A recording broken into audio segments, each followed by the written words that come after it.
சிவா. திருச்சிற்றம்பலம். உலகெல்லாம் உணர்ந்து ஓதற்கரியவன் நிலவுலாவிய நீர்மலி வேணியன் அழகில் சோதியன் அம்பலத்து ஆடுவான் மலர் சிலம்படி வாழ்த்தி வணங்குவோம். எல்லாம் வல்ல திருவுருளை இறைஞ்சுகிறேன். திருக்கைலாய பரம்பரை திருவாவடுதுறை ஆதீனம் ஸ்ரீ 24வது குருமகா சன்னிதானம் அவர்களின் பொன்னார் திருவடி கமலங்களை மனம் மொழிமைகளால் திசை நோக்கி போற்றி பணிந்து வணங்குகிறேன். நம்முடைய எங்களுக்குரிய திருப்பணிச்செம்மல் கோமலையா அவர்களை வணங்கி மகிழ்கிறேன். நிகழ்ச்சியின் தொடக்கத்தில் மயிலாடுதுறை பதிகத்தை மிக அருமையாக விண்ணப்பம் செய்த சிவத்திருமதி வசலையம்மாள் அவர்களை வணங்கிக் கொள்கிறேன். நிகழ்ச்சியை தொடங்கி வைத்திருக்கிற நம்முடைய சிவத்திருவாளர் செல்வம் அவர்களை வணங்கிக் கொள்கிறேன். நிகழ்ச்சியில் இணைந்திருக்கிற பல்வேறு அமைப்புகளை சார்ந்த நண்பர்கள் அத்தனை பேருடைய திருவடிகளையும் பணிந்து வணங்கி இன்றைய திருத்தொண்ட புராண சிந்தனையை நாம் தொடர்வோமாக. சென்ற வாரம் நம்முடைய கோமலையா அவர்கள் மிக விரிவாக பல பாடல்களை சொல்லியிருக்கிறார்கள். அதாவது அவர்கள் சொல்லியிருக்கிற பாடல் எண்ணிக்கை 144 வரை 145 வரை அவர்கள் சொல்லியிருக்கிறார்கள். அதற்கு மேல் நாம் செல்ல வேண்டும். மிக வேகமாக சென்ற வார பாடலுடைய ஒரு வரி வீதம் பார்த்து கொண்டு இன்றைய பகுதிக்கு நாம் செல்லலாம். நம்முடைய அப்பர் சுவாமிகள் கரையேறியவுடன் திருப்பாதிரி புலியூர் திருக்கோயிலுக்குள் செல்கிறார்கள். அன்பர்கள் எல்லாம் புடை சூழ செல்கிறார்கள். அங்கே இன்றாளுமாய் எனக்கு எந்தையுமாய் என்று தொடங்குகிற பதிகத்தை பாடி பெருமானுடைய விளைப்படுகிறார்கள். அதை போல பல பதிகங்களை பாடியதாக நம்முடைய தெய்வச்சேக்கரார் குறிப்பிடுகிறார். அந்த தலத்தில் சில நாட்கள் தங்கியிருந்து பல பதிகங்களையும் பாடி அதன் பின்னாலே திருவதிகையிலே இருக்கிற வீரட்டானேஸ்வரருடைய நினைவு அவருக்கு வர திருப்பாதிரி புலியூரிலிருந்து சென்று அந்த திரிபுர அரக்கர்களை வென்ற அழித்த பெருமான் எழுந்தருளி இருக்கிற திருவதிகை பதியை சென்றடைந்தார். அவ்வாறு போகிற வழியிலே நம்முடைய சைவ மரபின் வழி ஒரு தலத்திலிருந்து அடுத்த தலத்திற்கு போகிற பொழுது இடையிலே இருக்கிற சிவாலயங்களை வழிபாடு செய்து கொண்டுதான் செல்ல வேண்டும் என்பது சைவ மரபு. அந்த வகையிலே திருப்பாதிரி புலியூர் புறப்பட்டு திருவதிகை செல்லுகிற வழியிலே திருமாணிகுழி, திருத்திணைநகர் ஆகிய பதிகளை எல்லாம் தரிசித்து அங்கெல்லாம் பொருள் மொழியின் காவலராகிய மெய்ப்பொருளை தருகின்ற அருமையான தேவார பாடல்களை பாடுகின்றவராகிய நம்முடைய அப்பர் சுவாமிகள் கடில ஆற்றை கடந்து அணைந்தார். அங்கே திருவதிகை பதிகைக்கு வருகிறார் என்று அறிந்தவுடனே அந்த ஊர் அடியார்கள் பெரியோர்கள் எல்லோருமாக இணைந்து இவர் எழுந்தருளுகிற பொழுது அந்த திருப்பதிகையிலே வாழ்கின்றவர்கள் எல்லாரும் மங்கள முறையில் வரவேற்றார்கள். எங்கு பார்த்தாலும் தோரணங்கள், பாக்குமர குலைகள், வாழை மரங்கள் இவற்றையெல்லாம் நாட்டி பார்த்தாலும் மாலைகள் எல்லாம் தொங்கவிட்டு இவர் வருகிற வழியெல்லாம் செஞ்சாந்து பூசி முன்பே அழகாக இருந்த அந்த நகரை மேலும் அழகுறச் செய்தார்கள். அவ்வாறு அழகுறச் செய்த நகரிலே நம்முடைய அப்பர் சுவாமிகள் புகுகிற பொழுது பெண்களெல்லாம் இனிய நாதத்தோடு இசைக்க மாந்தர்கள் எல்லாம் இனிய நாதத்தோடு இசைக்க, பெண்கள் எல்லாம் ஏழிசை ஓசையுடன் பாட, எங்கு பார்த்தாலும் பூக்களையும் மனம் வீசுகிற பொய்களையும் தூவி அவரை எதிர்கொண்டார்கள். அப்பர் சுவாமிகளை எதிர்கொண்டார்கள். அப்பொழுது அந்த திருவதிகை பதிப்புள் வந்த நம்முடைய அப்பர் சுவாமிகளுடைய தோற்றத்தை எந்த ஒரு கருவியினாலும் காட்ட முடியாத அழகோடு மிக அழகாக படம் பிடித்து காட்டுகிறார் நம்முடைய தெய்வ சேக்கிழார். நாம் எல்லாரும் மனத்தில் வைத்திருக்க வேண்டிய ஒரு அருமையான பாடல். நாவுக்கரசு சுவாமிகள் தான் அவர் இப்படித்தான் இருப்பார். இரண்டு சிவஞான சுவாமிகள் பாடுவார், இடையரா பேரம்பும் மழைவாரும் திருவழியும் உழவாரத்தின் படைக்கரமும் என்றெல்லாம் பின்னாலே நம்முடைய சிவஞான சுவாமிகள் அந்த தோற்றத்தை பாடி காட்டுவார்கள். அதற்கு முன்பாக அந்த திருவதிகைக்குள் நுழைந்த திருநாவுக்கரசு சுவாமிகள் எவ்வாறு இருந்தார் என்பதை, அவருடைய அகக்கரணங்கள் புறக்கரணங்கள் ஆகிய அனைத்தும் ஓவியம் வல்லான் ஒருவனாலும் தீட்ட இயலாத ஒரு அருமையான காட்சியை இந்த பாடல் வழியாக நம்முடைய மனக்கண்ணிலே கொண்டு வந்து தெய்வ சேக்கிழார் நிறுத்துகிற பாங்கு அவருக்கே உரியது. எப்படி உள்ளே வருகிறார், வீதியுள் நுழைகிறார். வீதியுள் நுழைகிற அப்பர் சுவாமிகள் எப்படி இருக்கிறார்? தூய வெந்நீர் துறைந்த பொன்மேனி. அவருடைய பொன்னிறமான மேனி முழுவதும் வெந்நீர் பூசி இருக்கிறார், செறிந்து பூசி இருக்கிறார், தாழ்ந்து தொகுகிற உருத்திராக்கவடம் அணிந்திருக்கிறார். தாழ்வடம் என்றால் தாழ்ந்து தொங்குகிற உருத்திராக்க வடம் என்றும் கொள்ளலாம். அவருடைய விருப்பத்திற்குரிய வடம். தாழ்வு என்ற சொல்லுக்கு, தாழ் என்ற சொல்லுக்கு விருப்பம் என்ற ஒரு பொருளும் உண்டு. அவர் விருப்பத்தோடு அணிந்திருக்கிற அந்த உருத்திராக்க கண்டிகையும், அவருடைய மனம் எப்பொழுதும் சிவபெருமானுடைய திருவடி சிந்தனையிலேயே இருக்கும். எப்படி சொல்றார் தெய்வ சேர்க்கிறார்? தூய வெந்நீர் புதைந்த பொன்மேனியும். மனசுக்குள் நாம் வாங்கி கொண்டு அந்த காட்சி அப்படியே கொண்டு வர வேண்டும் நம்முடைய மனக்கண்ணிலே. தூய வெந்நீர் துறைந்த பொன்மேனி, தாழ்வடம், நாயகன் சேவடி தைவர் சிந்தை. அவருடைய அகக்கரணங்களையும் புறக்கரணங்களையும் பாடி காட்டுகிறார் அல்லவா? எப்பொழுதும் சிவபெருமானுடைய திருவடியையே சிந்தித்துக் கொண்டிருக்கிற மனமும், நைந்துருகி பாய்வது போல் அன்பு நீர் பொழி கண்ணும். அப்படியே அருவி பாய்வது போல பெருமானுடைய நினைவு வர வர அவருடைய கண்களிலிருந்து ஆனந்த கண்ணீர் வருகிறது. அதான் காதலாகி கசிந்து கண்ணீர் மல்குவது. உண்மையான காதல் பெருமானிடத்து ஏற்படுமானால் உள்ளம் நைந்துருகும். உள்ளம் நைந்துருகுகிறதை வெளியே காட்டுவது கண்ணீர் தான். அன்பிற்கும் உண்டோ அழைக்கும் தாள் ஆர்வலர் பொன்கணீர் பூசல் தரும் என்பார் அல்லவா வள்ளுவர். அதுபோல பெருமானிடத்து கொண்ட அன்பின் விளைவாக உள்ளம் கசிந்தது கண் வழியாக அருவியாக கொட்ட அப்படி வருகிறாரா நம்முடைய திருநாவுக்கரச சுவாமிகள். தூய வெந்நீர் புதைந்த பொன்மேனியும், தாழ்வடமும், நாயகன் சேவடி தைவர் சிந்தையும். தைவருதல் என்றால் தடவுதல் என்பது போல. பெருமானுடைய திருவடியை மெல்ல தடவிக்கொண்டே இருப்பது போல அவருடைய மனம் இருக்கிறது. நைந்துருகி பாய்வது போல் அன்பு நீர் பொழி கண்ணும்.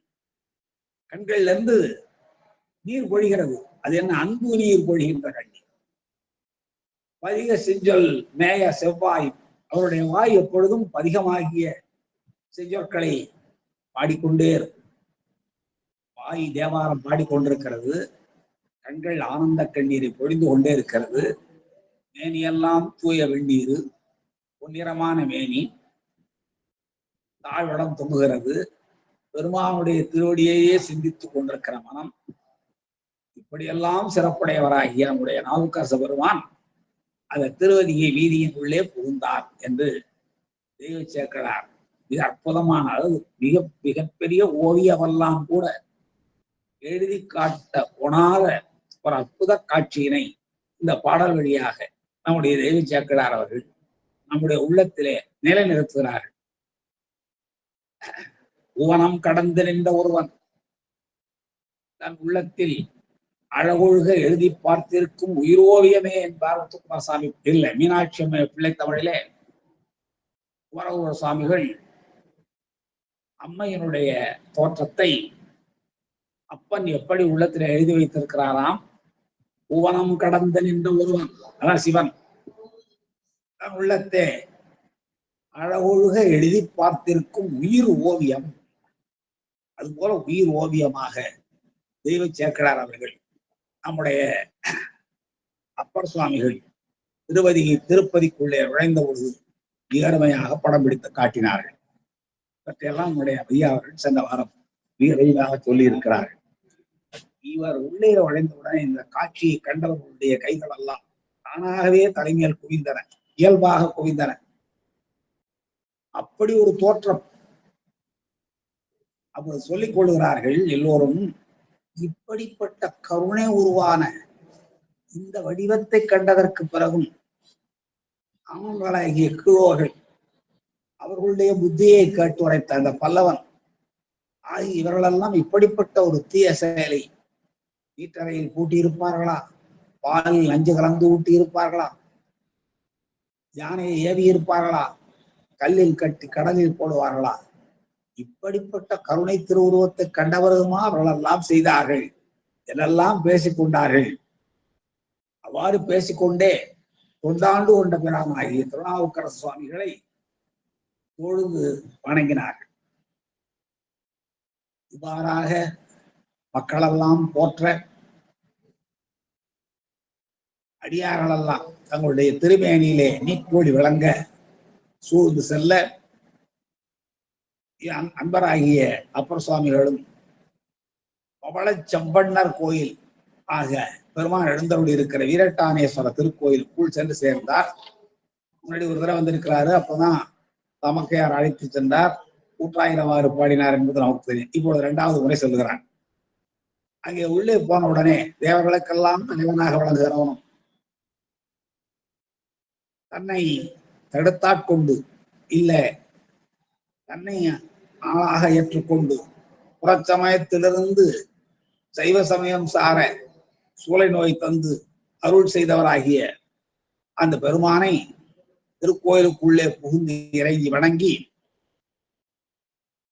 காதலினால் கலந்து திளைத்து சிவானந்தத்தில் இடையராது மூழ்கி திளைத்து எம்பெருமான் தனை ஏழையேன் பண்டிகழ்ந்தவாறே என்று அகச்சான்றமைந்த பாடலை இப்படியே பாடுகிற பொழுது அறிவிலியாகிய நான், அப்பர் சுவாமிகள் சொல்லுகிறார், எல்லா சமயத்தாராலும் போற்றப்பட்டவர், பொருள் நீக்கியாராக இருந்த பொழுதே பசு புண்ணியங்கள் பல செய்தவர், பின்னாலே தர்மசேகரர் என்றும் போற்றுகிற அளவுக்கு சமண சமயத்தில் உயர்ந்தவர், சைவம் சார்ந்த நிலையிலும் பெருமானுடைய அருளை முழுமையாக பெற்றவர். அவர் சொல்லுகிறார், ஏழையேன் தன்னை சொல்லிக் கொள்கிறார், அறிவிலியாகிய நான் உன்னை நான் சமண சமயத்தில் சார்ந்து இழந்து விட்டேனே என்று ஒரு பதிகம் பாடினார். அடுத்து அந்த பெருமான் வீரட்டனேஸ்வரர் திருமாலுக்கும் பிரமதேவனுக்கும் அரியவர், ஆனால் அடியவருக்கெல்லாம் எளியவர். அவர் வீதிபுரல் சூழ் திருவதிகை வீரட்டானத்தில் இருந்து அமிர்தம் போன்றவர். அமிர்தம் போன்றவர் இல்லை, அமிர்தமே. அப்படிப்பட்ட பெருமானை தெரிவறிய பெருந்தகைமை திருநாவுக்கரசு. நீங்க இந்த திருநாவுக்கரசு நாயனார் புராணத்தை எடுத்து வச்சுக்கிட்டு நாயனாரை எப்படியெல்லாம் நம்முடைய தெய்வ சேக்கிழார் புகழ்கிறார் என்று பார்த்தோமானால், தெரிவறிய பெருந்தகைமை திருநாவுக்கரசு. திருநாவுக்கரசு பெருமான் அவருக்கு சூட்டிய பெயர். பெருந்தகைவர், பெருந்தகைமை உடையவர். செயற்கரிய செய்பவர்கள் தானே பெரியவர்கள். ஈச்சரை 7 நாள் இருக்க முடியுமா? 5 கொடுத்து உயிர் வாழ முடியுமா? கொல்லவர்கரை யானை பாடலாலே அடக்க முடியுமா? கல்லில் கட்டி கடலில் போட்டால் இழக்க முடியுமா? இப்படிப்பட்ட செயற்கரும் செயல்களை எல்லாம் செய்த பெருந்தகை. தெரிவறிய பெருந்தகை, யாராலும் அறிந்து கொள்வதற்கு அரிய பெருந்தகையாக வழங்குகிற திருநாவுக்கரசு மனமெல்லாம் வரி ஒரு செந்தமிழ் பாட்டு பல பாடி பணி செய்தார். அந்த திருவதிகையிலே பல நாட்கள் தங்கியிருந்தார். அப்பொழுது பல பதிகங்கள் பாடினார். பாடிக்கொண்டே உழவாரம் பணியும் செய்தார். அவ்வாறு பல பணிகளும் செய்து உள்ளறிவில் சமணர்க்காக, இந்த பாட்டு தான் ஐயா சென்ற வாரம் நடத்திய கடைசி பாடல். உள்ளறிவில் சமணர்க்கா பொல்லாங்கு முயங்கொழுகும் பல்லவன், உள்ளறிவில் பல்லவன் என்று கூட்டிக் கொள்ளுங்கள். மிக அற்ப அறிவை உடைய, இழிந்த அறிவுடைய, சமணர்களுடைய பேச்சுக்கெல்லாம் தலையாட்டிய, கொஞ்சம் கூட சிந்தித்து பார்க்கிற புத்தியே இல்லாத, அதான் புல்லறிவில் பல்லவன். மகேந்திரவர்மன் பல்லவன், குணவரன் என்றெல்லாம் பேர் உண்டாம் அவனுக்கு. அவன் அப்பர் சுவாமிகளுக்கு பல தீமைகள் செய்தான். எதனாலே? சமணர்க்கா புல்லாங்கு புரிந்தோகும், சமணர்கள் சொன்னதற்குப்படியெல்லாம் தலையாட்டி கொண்டு பல தீமைகளை செய்து புல்லறிவின் பல்லவனாக விளங்கிய அவனும் தன்னுடைய பழவினை பாசம் பறிய, அந்த பழவினை அப்பொழுதுதான் அவனை விட்டு தொலைது. தொலைஞ்ச உடனே புத்தி வருது. பழவினை எதனால வந்தது? பாசத்தால் ஆகியது. பாசம்னா என்ன? மலம் தானே. பதி பசு பாசம் எனப்பகர் முண்டில் பதியினை போல் பசுபாசம் அனாதி என்பார் திருமூலன். பதி எவ்வளவு அனாதியோ அதை போலவே பசுவும் அனாதி, பாசமும் அனாதி. பாசம் என்பது ஆணவமும் கண்மமும் மற்ற மலங்களும் தான். ஆணவம், கண்மம், மாயை ஆகிய மும்மலங்களும் தான் பழவினைகள். அந்த பழவினை எதனாலே வந்தது? மலத்தால் வந்தது, அறியாமையினால் வந்தது, ஆணவ மலத்தால் வந்தது, கண்மவினைகளால் வந்தது. அது தொலைந்தது. இப்போ அந்த நேரம் வந்த உடனே பெரிய அல்லல் ஒழிந்து, அதுவரை அவன் மனதிலே இருந்த துன்பங்கள் எல்லாம் தொலைய அங்கு எய்தி திருவதிகையிலே நாவுக்கரச பெருமான் வருவது அங்கே சென்று ஆண்ட அரசினை பணிந்து, தன்னால் பெருமானாலே ஆட்கொள்ளப்பட்ட திருநாவுக்கரசரை பணிந்து வல்லமணர் தனி நீர்ப்பு, அமணர்களுடைய சார்பை முற்றிலுமாக விலகி மழவிடையோன் தாழடைந்தான் என்றால், மழவிடையோன்னா சிவபெருமான், சிவபெருமானுடைய சமயமாகிய சைவ சமயம் பூந்து சிவனுக்கு ஆளானான். மழவிடையோன் தாழடைந்தான் இறந்து போனான் பொருள் இல்லை. இந்த இடத்துல சைவ சமயம் புகுந்து சிவபெருமானுக்கு ஆளானான். பழவினை பாசம் நீங்கியதனாலே திருநாவுக்கரசராகிய குருநாதனுடைய திருவடிகளிலே விழுந்து வணங்கி அவருடைய அருளாலே அவன் சிவபெருமானுக்கு ஆளாகி சிவ தொண்டனானான் என்று இந்த பாடல் நிறைவுறுகிறது. இப்போ இந்த பாடலை 145வது பாடல் வரை சென்ற வாரம் நம்முடைய ஐயா அவர்கள் மிக விரிவாக சொல்லி இருக்கிறார்கள். ஐயாவோடு உரையாடி கொண்டிருப்பது சொன்னார்கள், இந்த இயன்றாளுமா என்ற பதிகம் பாடியதற்கு பிறகுதானே திருவதிகை செல்கிறார். திருவதிகையில் முதல்ல ஒரு கூட்டாயினவாறு பாடியிருக்கலாம், அதுக்கு பிறகு அந்த நாமார்க்கு முடியெல்லாம் பாடியிருக்கலாம், மாசில்வனை பாடியிருக்கலாம், சுண்ணவன் சந்தனச்சாந்து பாடியிருக்கலாம், சொற்றுணை வேதியன் பாடியிருக்கலாம். அதுக்கு பிறகு திருவதிகையில திருக்கோயிலுக்கு நுழைஞ்ச உடனே இவர் பாடியிருக்கிற பதிகங்கள் 13 பதிகங்கள் நமக்கு கிடைத்திருக்கிறது. இவர் பாடிய பதிகங்களாக நமக்கு திருவதிகையில இவர் பாடிய பதிகங்களாக நமக்கு கிடைத்திருப்பவை 13 பதிகங்கள். அந்த 13 பதிகத்திலேயும் பதிகத்துக்கு ஒரு பாடல் வீதம், முழுமையும் இல்லை, முழுமையும் பார்க்கலாம்னு 140-150 பாட்டு வந்துடும், அவ்வளவுதான் வேண்டியில்லை. பதிகத்துக்கு ஒரு பாடல் வீதம் பார்த்து நாம் அந்த பதிக பகுதிகளை நிறைவு செய்யலாம் என்று நம்முடைய கோமலையா அவர்கள் கருத்து தெரிவித்தார்கள். இது என்ன 13 பதிகம் எப்படி என்றால், அந்த காந்தாரப்பள்ளில ஒரு பதிகம் பாடியிருக்கிறார். கடில வணர முடியும். அடுத்து அது காந்தார பஞ்சம பண்ணல பாடியது. அப்புறம் கோணல் மதி 8 நாள் மலர் என்று 2 திருக்குறுந்தொகை. குறுந்தொகை 5ஆம் திருமுறை. காந்தார பஞ்சமம் என்பது 4ஆம் திருமுறை. திருநேரிசை 4ஆம் திருமுறை. திருவிருத்தம் 4ஆம் திருமுறை. திருத்தாண்டகம் 6ஆம் திருமுறை. இப்படி இந்த 3 திருமுறைகளிலுமாக 13 பதிகங்கள் திருவதிகையில நம்முடைய அப்பர் சுவாமிகள் பாடியது நமக்கு கிடைத்திருக்கின்றன. அந்த பதிகங்கள்ல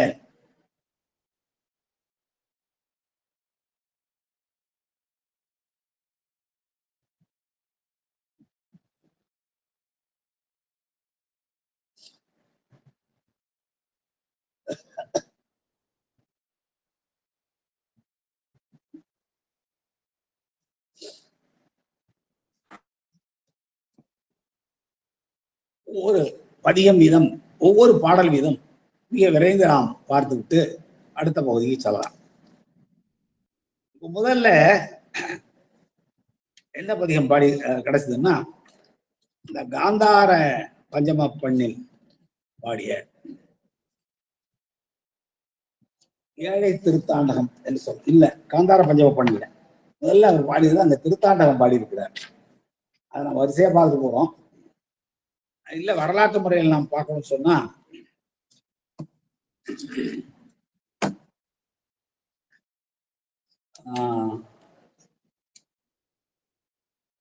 முதல்ல அவர் இந்த திருத்தாண்டகம் தான் பாடுறாரு. ஏழை திருத்தாண்டகம் நம்ம முதல்ல பாடிச்சோம் இல்லைங்களா? ஏன்னா அது இறைவன் திருமுன்பு நின்று கொண்டு ஏழையேன் ஏழையேன் நான் பண்டு இழந்தவாறே, ஏழையன் நான் பண்டு இழந்தவாறே என்று மகுடம் அமையுமாறு. மகுடம்னா என்ன? ஒவ்வொரு பாடலுடைய ஈட்டிலையும் அந்த தொடர் அமையும். அவ்வாறு அமையுமாறு ஒரு பதிகம் பாடினார். அது திருத்தாண்டகத்தில் இருக்கிறது. அதை முதல்ல பார்த்துள்ளோம். திருத்தாண்டகத்துல 10 பாட்டு இருக்கு. 10 பாட்டையும் பார்க்க நம்ம நேரம் வராது. 11 பாட்டு இருக்கு. இல்ல ஒரே ஒரு பாட்டு பார்ப்போம். அந்த முதல் பாட்டை பார்க்கலாம். இல்லைங்க, 5வது பாடலை பார்ப்போம். எல்லாருடையும் 4, 5, 6 ஆகிய நம்முடைய அப்பர் சுவாமிகளுடைய திருமுறை கையில் இருக்கும் என்று கருதுகிறேன். இப்பொழுது நாம் அந்த 6ஆம் திருமுறையில 6ஆம் திருமுறையில் 3வது பதிகம், 6வது திருமுறை திருத்தாண்டகம், அதுல 3வது பதிகம். அந்த பதிகத்துல 5வது பாட்டை பார்க்கணும். ஒரு பதிகத்துக்கு ஒரு பாடல் வீதம் பார்க்கிறப்போ 5வது பாட்டை பார்க்கணும். அந்த 5வது பாட்டு என்ன பாட்டு? ஒரு பிறப்பிலான் அடியை உணர்ந்தும் காணார். இவர் சமணர்களோடு இருந்த அந்த நிலை நினைவு பெறுகிறது. அப்படிப்பட்ட சமணர்களுக்கும் கூட அவர் இரக்கம் காட்டுறாருங்க. என்ன இப்படி எல்லாம் கெடுத்துட்டாங்களே, வாழ்க்கையில இவ்வளவு தூரத்துக்கு பின்னேற பல ஆண்டுகள் வினாக்கி விட்டார்களே என்றெல்லாம் வருத்தப்பட அந்த சமணர்களுக்காக இரக்கம் கொள்கிறார். அதான் சமணர்களுக்காக இரக்கம் கொண்டு அவர்களுடைய சொல்லை கேட்டு சைவத்தையும் சிவனையும் தாம் முன்பு இழந்ததனையும் நினைவில் வர வர பெருமானத்து பரிவு மிக, அன்பு மிக பாடியவருடைய பாடல் தான் இப்போது நாம் படிக்கிற இந்த 5வது பாடல். பாட்டு இனிமையாக இருக்கும். ஒரு பிறப்பிலான் அடியை உணர்ந்தும் காணான். ஒரு பிறப்பிலான் பிறவாயாக்கை பெரியோன் அவனுடைய திருவடியினுடைய மகிமையெல்லாம் பெருமையெல்லாம் உணரவோ அந்த உணர்ச்சியினாலே காண வேண்டும் என்ற உணர்வோ இல்லாதவர்கள் சமணர்கள். திருவடியை அடைய வேண்டும் என்ற சிந்தனை, திருவடி சிந்தனை. ஏன்னா இவர் எப்படி நாயகன் சேவடி தைவரு சிந்தையுடையவர் இவர் இப்போ. ஆனா சமண சமயத்துல அந்த பெருமானுடைய திருவடி சிந்தனையே இல்லாதவர்களாக சமணர்களும் விளங்கினார்கள், நானும் விளங்கினேன். உயர்கதிக்கு வழி தேடி போக மாட்டான். யார் சொல்றார்? சமணர்கள் சொல்றார். உயர்ந்த கதி என்பது சிவகதி. சிவகதி என்பது பெருமானுடைய திருவடி பேரு. சாலோக சாமீப சாரூப சாயுச்ச நிலை எல்லாம் எய்துவது. அந்த உயர்கதிக்கு வழி தேடி போக மாட்டார் சமணர்கள். பரிபிறப்பு ஒன்று உணராது பிறப்பு இப்படியெல்லாம் நாம் வினைகளை குவித்துக் கொண்டே இருப்போமானால் பிறப்பு வரும். அந்த பிறப்பை பற்றி உணராது மாசு பூசி வழி காணாதார் போல்வார் மனத்தனாகி, நல்வழியை காணாதவர்களைப் போலவே மனமுடையவர்களாக அந்த சமணர்களும் ஆகி அருபிறப்பை அறுப்பிக்கும் அதிக உரம். யார் பெருமான் எப்படிப்பட்டவர்னா, பிறப்பு இருக்கிறதே மிக அரியது, மறுடராக பிறத்தல் அரியதுதான். ஆனாலும் அது ஏற்கத்தக்கது அல்ல, அது அறுக்கப்பட வேண்டியதுதான். இங்க அரிய பிறப்புன்னு சொல்றார். அரிதறிது மானடராக அறிது அல்லவா? அந்த அருபிறப்பை அறுப்பிக்கும், அந்த பிறவி நமக்கு மீண்டும் வராமல் முற்றிலுமாக அறுக்கின்ற அதிகை ஊரனாகிய பெருமான் அம்மாந்தன் அடியணையே அணிந்து வாழாது. அப்படிப்பட்ட திருவிரேட்டான திருவடியை சேர்ந்து வாழாமல் இருபிறப்பும் வெறுவியராய், இருபிறப்பு என்றால் இப்பிறப்பும் இனி வருகிற பிறவிகளிலேயும் வீணே கழிப்பவர்களாய் சமணர்கள், வெறுவியர் என்றால் வீணே கழிப்பாராய் இருந்தார் சொற்கேட்டு. அப்படிப்பட்ட அறிவிலாதவர்களாக இருந்த அந்த சமணருடைய சொல்லை கேட்டு ஏழையனாகிய அறிவிலியேனாகிய நான் பண்டு இகழ்ந்தேன், பெருமானே நானும் பண்டு உங்களை இழந்து விட்டேனே என்று திரும்ப திரும்ப இந்த பதிகம் முழுவதும் புலம்புவதை பார்க்கிறோம். அடுத்த பாடல், அடுத்து காந்தார பஞ்சமத்திலே அமைந்த 4ஆம் திருமுறை பாடல். அது 10வது பதிகம். 4ஆம் திருமுறையிலே 10வது பதிகம். அதுலயும் 10 பாடல்கள் உள்ளன. அதுல ஒரு சுவையான பாடல். நாவுக்கரசரிடம் நகைச்சுவை வருமா வராதா என்றால், நாவுக்கரசர் அருமையான சுவை கலந்து பாடிய பாடலை நம்ம சொல்றோம்ல, தற்குறிப்பேற்ற அணி, அந்த மாதிரி அணியெல்லாம் அமைந்த ஒரு அருமையான பாடலை நம்முடைய நாவுக்கரசர் சுவாமிகள் பாடியிருக்கிறத இந்த காந்தார பஞ்சம பண்ணில் அமைந்த 10வது பதிகம், 4ஆம் திருமுறையில் 10வது பதிகம். அதுல 8வது பாட்டு. 8வது பாட்டை பாருங்க. நிறைய பாடல், எல்லா பாடம் நிறைய சொல்லாழமும் பொருளமைதியும் உடைய பாடல்கள் இருந்தாலும் பதிகத்துக்கு ஒரு பாடல் வீதம் எடுக்கிற பொழுது இந்த பாடல் என்னை கவர்ந்தது. நகைச்சுவையோடு பாடியிருக்கிறார். எப்படி பாருங்க. கிடந்த பாம்பு அருகு கண்டு அறிவை பேதுர. பெருமானுடைய பாதியில் அம்மா இருப்பா இல்லையா? அப்போ கிடந்த பாம்பு அருகு கண்டு, பெருமான் மீது பாம்பு கிடப்பதை பார்த்துட்டு அறிவை பேதுர. அறிவை என்பது அங்கே பெண் உமாயமாயம். அவ கிடந்த அஞ்ச பேதுர. கிடந்த பாம்பு அவளை ஒரு மயில் என்று ஐயுற. பாம்பை கழட்டு இந்த அம்மா பயப்படுறா. அறிவையை மயில் என்று மயங்கி பாம்பு பயப்படுறான். ஏனென்றால் பாம்புக்கு மயிலை கண்டா பயம். கிடந்த பாம்பு அவளை ஓர் மயில் என்று ஐயுற. கிடந்த நீர் சடைமிசை பிறையும் இயங்கவே. பெருமானுடைய சடாமுடி மேல ஒரு பிறைச்சந்திரன் இருக்கிறது அல்லவா? கங்கையாறுல ஓடம் நீந்துவது போல மிக அழகாக நீந்தி கொண்டிருக்கிற அந்த பிறைச்சந்திரன், அது பாம்பை கண்டு பயப்படுது. எங்கே தன்னை விழுங்கி விடுமோ என்ன பாருங்க. பெருமான் மீது கிடக்கிற பாம்பை கண்டு அம்மையார் பயப்படுகிறார். அம்மையார் மயில் போல காட்சி அளிக்கிறார். மயிலை கண்டு பாம்பு பயப்படும். எனவே அந்த மயிலை கண்டு அஞ்சுகிற பாம்பு போல அந்த பாம்பு பயப்பட, அம்மையை கண்டு பாம்பு பயப்பட, பெருமானுடைய சடாமுடியில் இருக்கிற கங்கையை நீந்தி கொண்டிருக்கிற அந்த பிறைச்சந்திரன் இருக்கிறதே, அதுவும் பாம்பை கண்ட, பாம்பு விழுகிறோம் இல்லைங்களா, கிரகணம் பூரா தானே, அதுவும் கண்ட அஞ்ச. கிடந்து நாள் நகுதலை கெடிலவானரே. அப்போ கெடிலவாணர் அந்த காட்சியெல்லாம் பார்த்து சிரிக்கிறார். அப்படி ஒரு பொருள் இருக்கிறது. இன்னொரு பொருள், பெருமானுடைய தலையில மாலை ஊடி இருக்கிறார், எலும்பு மாலை. தலை மாலை தலை கணிந்து தலையாலே வலிதேறும் தலைவனை. அப்ப தலைமாலை அணிஞ்சிருக்கல பிரம்மகபாலம், அந்த பிரம்மாவோடு இந்த காட்சியை பார்த்து சிரிக்கிறான்.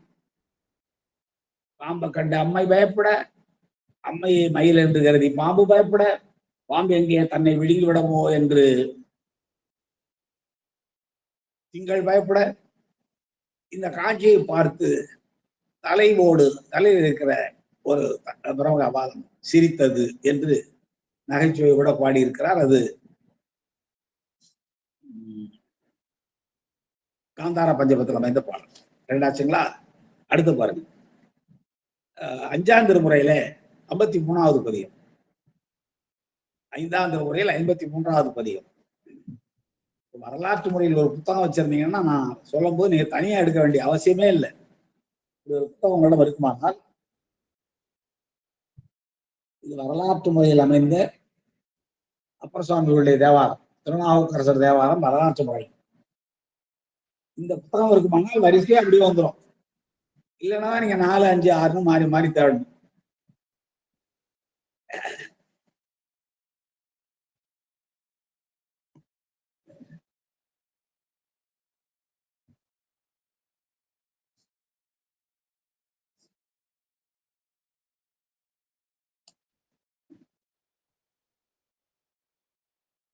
அப்போ இந்த 5வது திருமுறையில 53வது பதியத்திலையும் ஒரு 12 பாடல்கள், 12 பாடலும் அருமையான பாடல்கள்.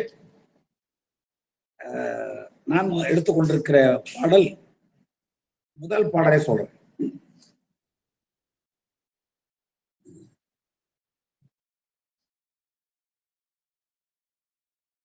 முதல் பாடல், கோணல் மாமதி சூடி ஓர் கோவணம் நாணில் வாழ்க்கை நயந்து பயன் நிலை வானில் வீணை பயின்றவன் விரட்டம் காணில் அல்லது என் கண் துயில் கொள்ளுமே. விரட்டானத்தில் எழுந்தருளிருக்கிற பெருமானை கண்டால் அல்லது என்னுடைய கண்கள் தூங்காது அப்படிங்கிறார். கோணல் மாமதி சூடி, பெருமான் தலையில வளைந்த பிரச்சனை சூடி இருக்கிறார். ஓர் கோவணம் அணிந்திருக்கிறார். அது ஆணத்தோடு கூடிய வாழ்க்கை என்றால் இல்லை, அது நயந்து அணிந்திருக்கிறார். வானில் வீணை பயின்றவன், நாத தத்துவத்திலிருந்து வருது இல்லைங்களா? உலக படைப்பின் பொழுது இறைவனிடமிருந்து உண்டாகும் நாத தத்துவத்தை வீணையினுடைய ஒளியாக சொல்வது மரபு. அப்படி வீணை ஒலி பயின்றவனாகிய நம்முடைய வீரட்டானேஸ்வரர் அவரை காணில் அல்லது அந்த பெருமானை கண்டால் அல்லது என் கண் துயில் கொள்ளுமே, என்னுடைய கண் தூங்குமா? தூங்குமே என்றால் தூங்குமோ என்பது பொருள். ஏகாரம் வினா பொருள் வந்திருக்கு. அப்போ பெருமானை காணாமல் என்னுடைய கண்கள் தூங்கா என்பது பொருள். சரிங்க, இது திருக்குறுந்தகையில ஒரு பாட்டு. அடுத்து அதே 5வது திருமுறையில அடுத்த பதிகம், 54வது பதிகம். 53 பார்த்தோம், 54வது பதிகம்.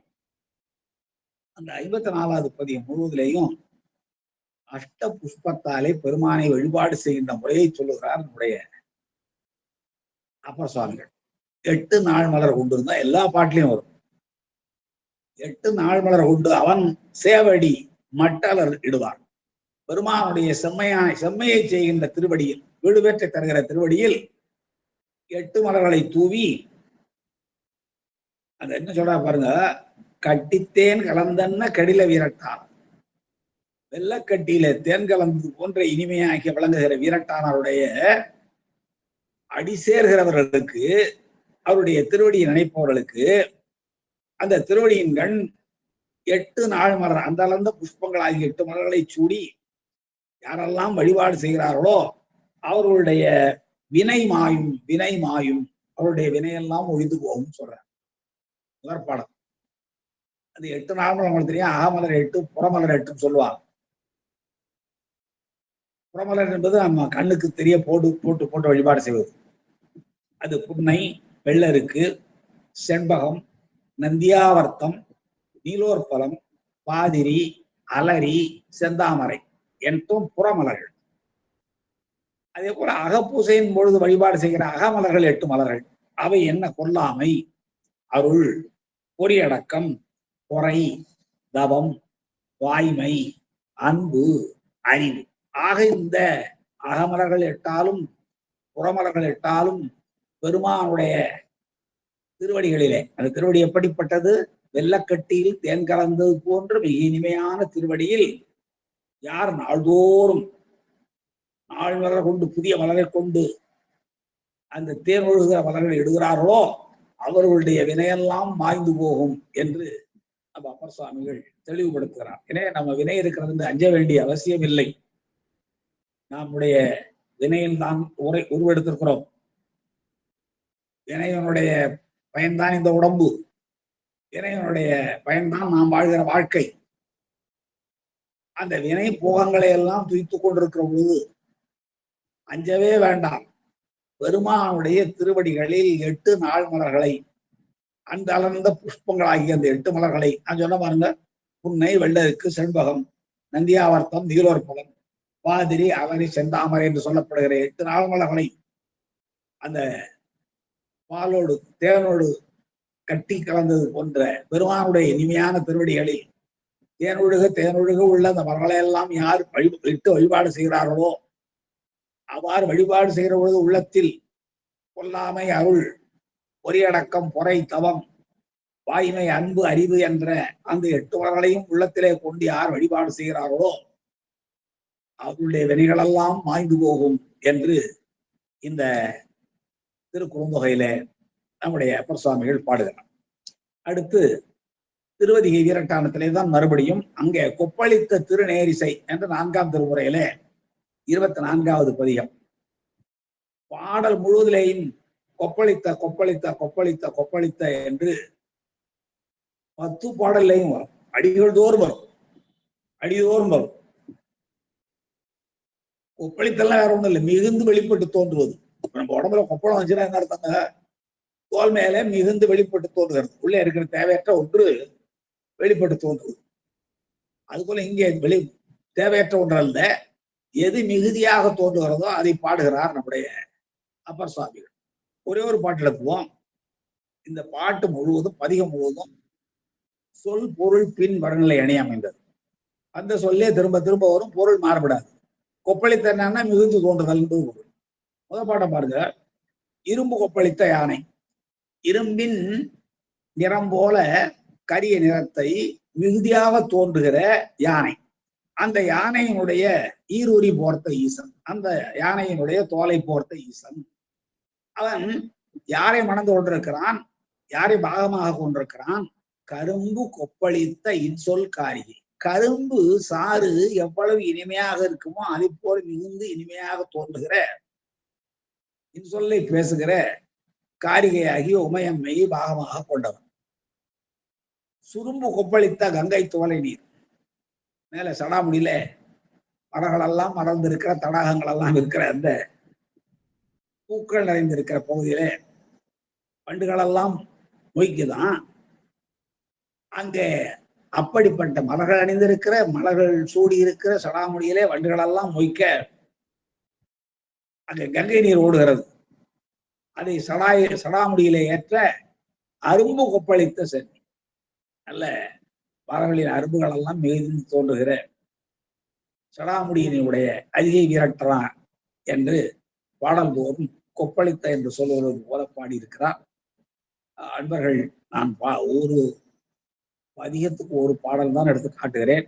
அது முழுமையாக என்னால் ஆழமான பொருளையும் சொல்வதற்குரிய நேரமின்மையினால் விரைந்து பொருளை சொல்லி கொண்டு செல்கிறேன். அன்பர்கள் முழுமையாக படித்து அவற்றினுடைய பொருள் நயத்தை, சொல் நயத்தை எல்லாம் சுவைக்க வேண்டும் என்று பணிவோடு வேண்டிக் கொள்கிறேன். அடுத்து 4ஆம் திருமுறையில 25வது பதிகம், அடுத்த பதிகம். அதுவும் பெருமானுக்கு முன்புதான், வீரட்டானேஸ்வரன் முன்பு நின்றுதான் பாடுகிறார். அது திருநேரிசை. அதுல எந்த பாடல் நான் எடுத்துக் கொள்கிறேன் என்றால்,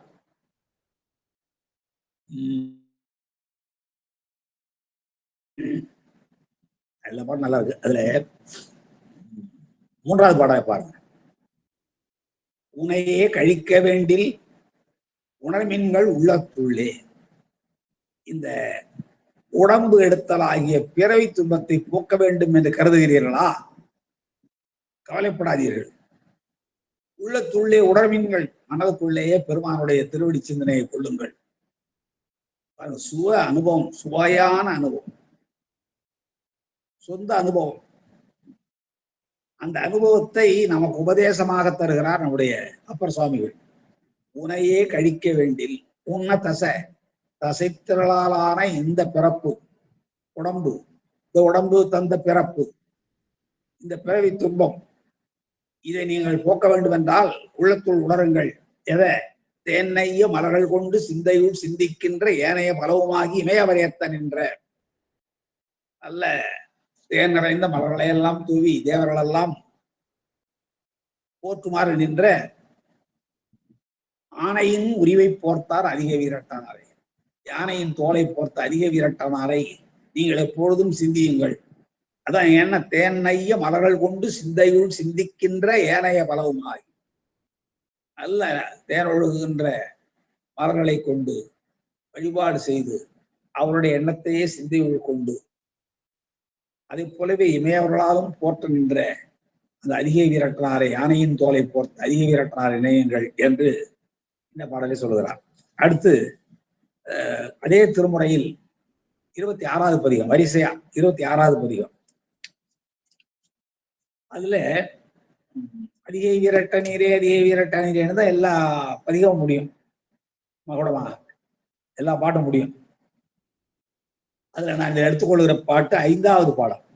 நம்ம அருமையான பாடம். நமக்கு பொருள் எளிமையாகவும் அதே நேரத்தில் நாவுக்கரசர் எப்படியெல்லாம் பாடுறாருன்னு தெரிஞ்சுக்கிறான். பாருங்க, சொல்லை விளையாடுகிறார்.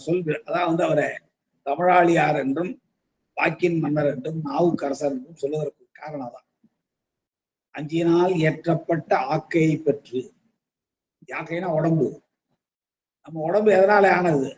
பஞ்சபூதங்களால் ஆனது, 5 ஆனது.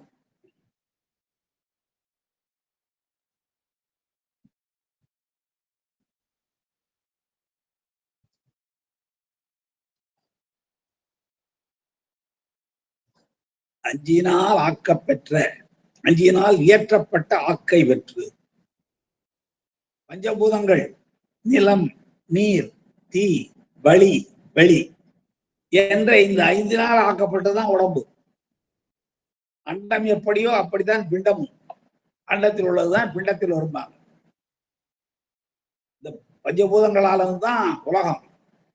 அந்த உடம்பும் பஞ்சபூதங்களால். அதான் 5 ஏற்றப்பட்ட ஆக்கை பெற்று நாம் இந்த உடம்பை பெற்று அதனுள் வாழும் 5 அடக்கப்பட்டு அந்த உடம்புக்குள்ள இருக்கிற 5 இருக்கு பாருங்க, மெய், வாய், கண், மூக்கு, செவி, இந்த 5 பொறிகளாலே அடக்கப்பட்டு பல துன்பங்களுக்கு ஆளாகி இந்த 5 பெரிய யானைகள் நாவுக்கரசர் பல இடங்கள்ல சொல்லுவார். ஆனால் இந்த அறிவென்னும் அங்குசத்தால் அடக்கணும். சென்ற இடத்தால் செலவிடாது தீதொறி நன்றின்பால் உய்ப்பது அறிவு என்பார் வள்ளுவர். அறிவுங்கிற ஒரு அங்குசத்தை வச்சுக்கிட்டு அந்த யானையை அடக்கணும். 5 யானையும் மெய்வாய் கண் மூக்கு செவி என்ற 5 யானை அடக்கும். முதல்ல சொன்னார் பாருங்க, 5 ஏற்றப்பட்ட ஆக்கை பெற்று, 5 பூதங்களால் ஆக்கப்பட்ட இந்த உடம்பையை பெற்று அதுக்குள்ளே வாழ்கிற 5 பொறிகள் 5 அடக்கப்பட்டு இங்கு ஒளிதரும் மாதனேனை, இங்கே திரிந்து கொண்டிருக்கிற கவலையோடு அலைந்து கொண்டிருக்கிற மிக இடிந்தவனாகிய என்னை 5 உயிக்கும் வண்ணம். பாருங்க, 5 என்பது 5 என்று போலியா வருது, வேற ஒண்ணும் இல்லை, முற்றும் போலி. ஐ இந்து அப்படிங்கிறது அ இன்ஜு அப்படின்னு வருது. 3 எழுத்தும் வேற எழுத்து மாறிச்சு, ஆனா பொருள் மாறல. 5 என்று சொன்னாலும் 5 என்று சொன்னாலும் பொருள் ஒன்றுதான். அப்படி எழுத்துக்கள் மாறி பொருள் மாறவில்லை என்றால் அதை போலி என்று சொல்றது வழக்கம், இலக்கண போலி. முதல்ல எழுத்து மாறி இருந்தா அது முதற் போலி, இடைப்போலி, கடைப்போலின்னு வரும். இது முற்றும் போலி. 5 என்ற 3 எழுத்து 5 மாறுது பாருங்க. 5 ஏற்றப்பட்ட ஆக்கை பெற்று, 5 பூதங்களாலே ஆக்கப்பட்ட உண்டாக்கப்பட்ட உடம்பை பெற்று அதனுள் வாழ்கின்ற 5 அடக்கப்பட்டு அதுக்குள்ள வாழ்கிற 5 பொறிகளாலே நான் துன்பப்பட்டு பல துன்பங்களை அனுபவித்துக் கொண்டிருக்கிற என்னை, இடிந்தவராகிய என்னை 5 உய்க்கும் வண்ணம் நமச்சிவாய சிவாய நம என்று 5 எழுத்து மந்திரத்தை சொல்லி பிழைக்கிற வண்ணம் காட்டினாய். அவ்வாறு காட்டினாய்க்கு அச்சம் தீர்ந்தேன், என்னுடைய பயமெல்லாம் போயிட்டு புரிதந்த ஆதனையனாகிய நான் அச்சம் தீர்ந்தேன். தீர்ந்த உடனே நான் என்ன பண்ணேன், உனக்கு 5 நாள் அபிஷேகம் பண்ணேங்கிறார். 5 நாள் பொலிந்த சென்னி அரிய வீர தண்ணீரே. 5 நாள் என்றால் என்ன? பால், தயிர், நெய், கோமலம், கோசாலம் என்று சொல்லப்படுகிற 5 நாளும் அபிஷேகம் விடுறார் பெருமான். ஆடினாய் நறு நெய்யோடு பால் தயிர் என்று பாடுவார் நம்முடைய ஞானசம்பந்தர். பெருமானுக்கு உகந்த அபிஷேகம். சிவபெருமானே அபிஷேக பிரியன். அப்படி 5 நாள் பொழிந்த சென்னி அதிக வீரட்டினரை. சென்னினா தலை. இந்த பாட்டுல பாருங்க, 5ங்கிற சொல் 4 இடத்துல வந்திருக்கு. முதல்ல வந்த 5 பூதங்கள், 2வது வந்த 5 பொறிகள், 3வது வந்த 5 திருவைந்தெழுத்து, 4வதாக வந்த 5 பெருமான் அபிஷேகம் கொள்ளுகிற ஆனைந்து இல்ல. பூவினு கருங்கலம் பொங்கு தாமரை ஆவினு கருங்கலம் அரண் ஆடுதல், ஆனைந்து ஆடுதல், அரணைந்து ஆடுதல். அந்த 5 தான் கடைசியில் சொல்லப்பட்ட செய்தி என்று இந்த பாடல்ல 26வது பதிகம், இதில் 5வது பாடல் இவ்வாறு அமைந்திருக்கிறது. அடுத்த பாடல் பாருங்க, 27வது பதிகம். வரிசையா இருக்கு 27வது பதிகம். அதுவும் திருநேரிசை தான். அதுலயே 5வது பாட்டு பாருங்க, வேடிக்கையான பாட்டு. எவ்வளவு நகைச்சுவைங்கிறீங்க. நம்முடைய அப்பர் விருதுன்னு ஒரு நூல் அண்ணாமலை எழுத்து பேராசிரியர் எழுதியது. அதுல இந்த பாட்டை நரியார் ஏமாந்து போனாருங்கிற தலைப்பு போட்டு எழுதியிருப்பார். நரி என்ன பண்ணுதுங்க, ஒரு தசை கிடைச்சது, கறி கிடைச்சது நரிக்கு.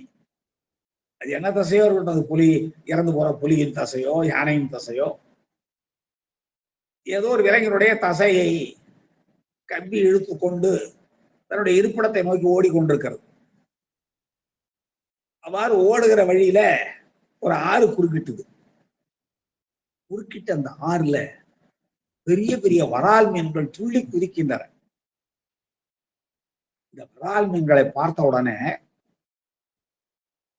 நரிக்கு ஆர்வம் தாங்க, ஐயோ எவ்வளவு பெரிய வரால் மீன்கள், என்ன சுவையா இருக்கும் என்று அந்த வரால் மீன்களை பிடிப்பதற்கு வாய் திறந்து தாவிற்று. வாயில் இருந்த கரியும் போயிற்று, வரால் மீனும் துள்ளி எட்டி போயிற்று, 2ஐயும் இழந்தது. இதே போலதான் மனுஷனும் இருக்கிறாங்கிறார். நல்ல ஒன்றை பற்றி கொண்டிருப்பான். அவ்வாறு பற்றி கொண்டிருக்கிற நேரத்தில் தீய ஒன்று அவனை இழுத்து நல்ல ஒன்றையும் வழக்கச் செய்து இன்னொன்றும் கிடைக்க விடாமல் செய்துவிடும் என்று ஒரு அருமையான கருத்து அமைந்த பாடல் 5வது பாடல் பாருங்க. நரி வரால் கப்பச் சென்று, நரி வரால் கப்பச் சென்று, வாயில் தசையோடு வந்த நரியானது குறுக்கிட்ட ஆற்றிலே பாய்ந்த வரால் மீனை கப்பச் சென்று நல் தசை இழந்ததொத்த, நல்ல தசை வாயில் இருந்ததே அதையும் இழந்ததை போல தெரிவரால் மால்கொள் சிந்தை தீர்ப்பதுவோ சிந்தை செய்வார். நம்முடைய மனிதர்கள் கூட அப்படித்தான் இருக்கிறாங்க. என்னன்னா, ஒரு பற்றிலிருந்து வேறொன்றை பற்றுகிற ஆசையினாலே முன் கிடைத்த நல்ல பற்றினையும் இழந்து விடுதல், புதிய பற்றும் கிடைக்காமல் போதல் என்று அருமையா சொல்கிறார். தெரிவரால் மால்கொள் சிந்தை. நம்முடைய சிந்தையிலும் மாயா. அப்படி நரி எப்படி மயங்குச்சோ அது போல நம்முடைய மனமும் மயங்குகிறது. அதான் நம்முடைய தாய்மானார் பாடுவார், ஒன்றை விட்டு ஒன்று பற்றி பாசக்கடற்குள்ளே வீழாமல். பாசம் கடல், விழுந்தா எந்திரிக்க முடியாது. அந்த பாசக்கடல் கடவுளை கொண்டு தடுறது எது? ஒன்றை விட்டு ஒன்று பற்றி அப்படின்னு சொல்லுவார். அவ பாசக்கடற்குள்ளே தள்ளுவது ஒன்றை விட்டு ஒன்று பற்றுவது. ஒன்றை இறுக பற்றி கொள்ளுங்கள். நாயகன் சேவடி கைவரு சிந்தையும் அதை மட்டுமே பற்றி கொண்டிருங்கள். இடையிடையே விட்டுட்டு வேற எதையா பிடிக்கலாம். இப்ப நிறைய பேர் இப்படிதான், எதை சின்ன எதை செய்தால் நம்முடைய துன்பங்கள் எல்லாம் போகும் சொல்லி பல கோயிலுக்கு போறான், பரிகாரங்கள் செய்யறான். எல்லா பரிகாரத்துக்கும் மூலகா யாதொரு தெய்வமும் உண்டீர் எங்கே மாதொரு பாகனார் தான் வந்து தோன்றுவார் என்கிறத மறந்து போய் பல பல காமத்தராக விளங்குகிறார். அந்த ஆசைகள் எல்லாம் ஒன்றை விட்டு ஒன்று பற்ற செய்வது. அதங்க நரிவரால் கம்பச் சென்று நல் தசை இழந்ததொத்த தெரிவரால் மால்கொள் சிந்தை தீர்ப்பது ஓர் சிந்தை செய்வார். அப்படிப்பட்ட மயக்கம் உள்ள சிந்தையை தீர்க்கின்ற ஒரு அருமையான அவளை புரிபவர் நம்முடைய பெருமான் தான். எனவே பெருமானுடைய திருவடியை பற்றி கொள்ளுங்கள். இறைவன் அடியை சேர்ந்தால் பிறவி பெருங்கடல் இணைந்தலாம். தனக்கோமை இல்லாதான் தாழ் சேர்ந்தார்கல்லால் மனக்கவலை மாற்றவரீது. அதனாலே மனக்கவலை நீங்க வேண்டுமா, பிறவிப்பிணி போக வேண்டுமா, பெருமானுடைய திருவுருளை சேருங்கள், திருவடியை சாருங்கள் என்பதுதான் வள்ளுவம் காட்டுகிற வழி. அதைத்தான் இங்கே சொல்கிறான். அடுத்து பாருங்க, வரிவரால் உகழும் தண்ணீர். அதை அங்க இருக்காரு அந்த சுவாமி. வரிவரால் உகழும் தண்ணீர், கெடில ஆறு ஓடுது இல்லையா, தெளிந்த நீரோடு கூடியது. அங்கே வரி வரியா அங்க கூடுகிற வரிகளை பெற்றிருக்கிற வரால் மீன்கள் தூண்டுகிற அந்த நீர் சூழ்ந்த வேலி நிலங்கள், அங்கே அறிவரால் வயல்கள் சூழ்ந்த அங்க விளைந்திருக்கிற நெல்லை நெற்கதிர்களை அறிவர், அப்படிப்பட்ட அறிகின்றவர்கள் சூழ்ந்து வழங்குகிற வயல்களை சூழ்ந்திருக்கிற பகுதியில் அதிகை இருக்கிறது. அந்த அதிகை வீரட்டனாரே என்று ஒரு அற்புதமான ஓமையின் வாயிலாக பெரிய உண்மை விளக்குகிறார். இந்த நகைச்சுவையோடு எழுதக்கூடிய ஆற்றல் மிக்க ஒரு பேராசிரியர் அண்ணாமலை பல்கலைக்கழகத்துல அவர் இந்த நரியார் ஏமாற்றம் என்ற தலைப்பிலே இந்த பாடலை வைத்து ஒரு அரிய கட்டுரை எழுதியிருப்பார். போய் அடுத்த பகுதி திருவதிகை வீரட்டானத்துல 4ஆம் திருமுறையில் 28வது பதிகம் வரிசையா வருது பாருங்க. 27 அடுத்து 28. அதுல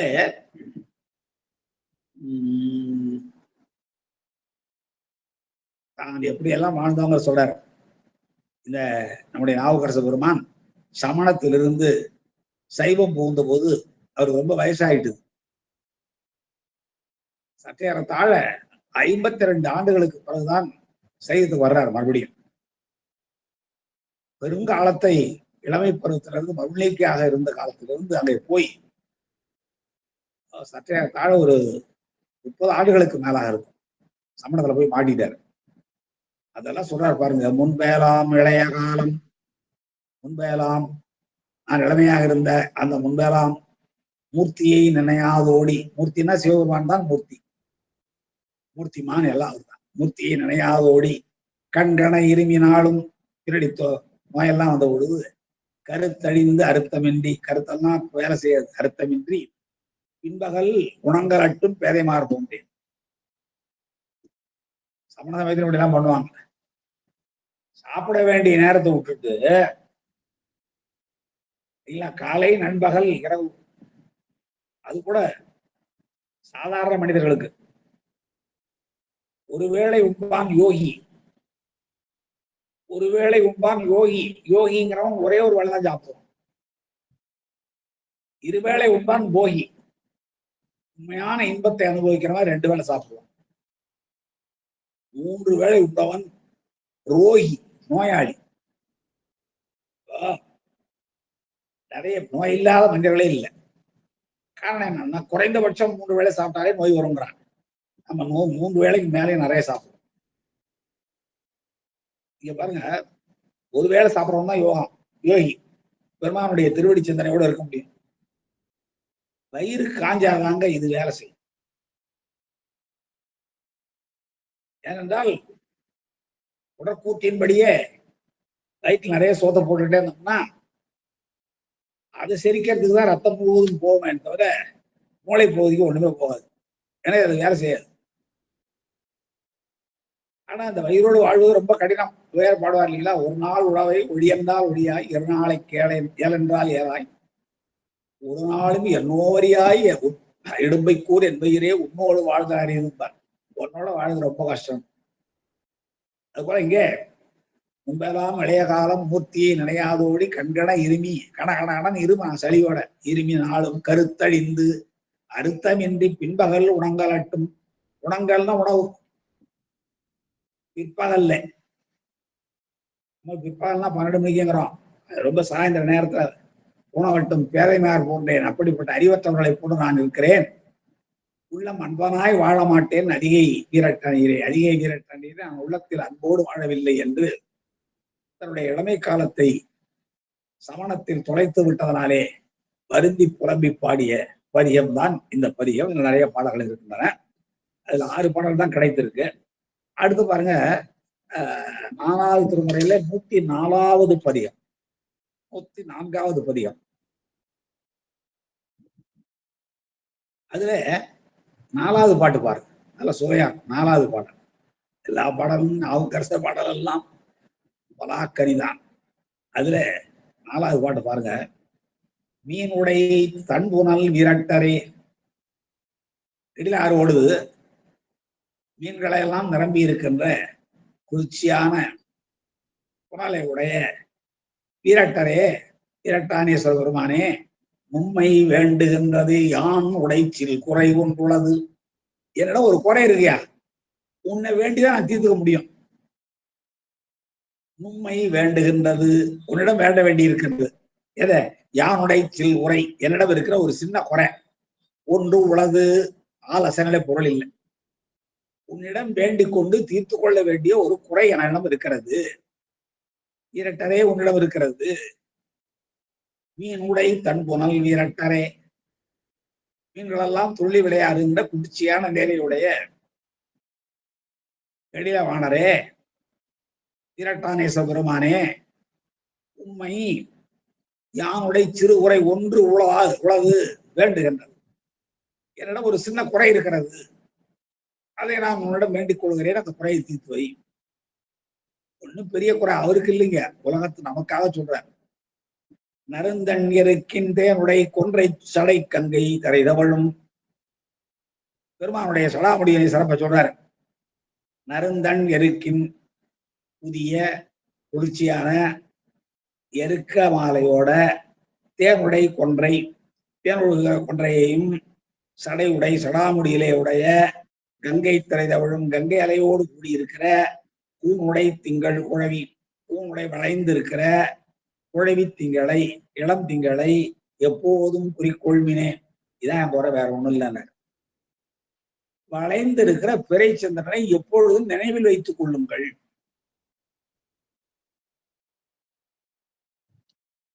என்ன அர்த்தம்? இது வழியா என்ன சொல்ல வர்றாரு சாமி என்றால்,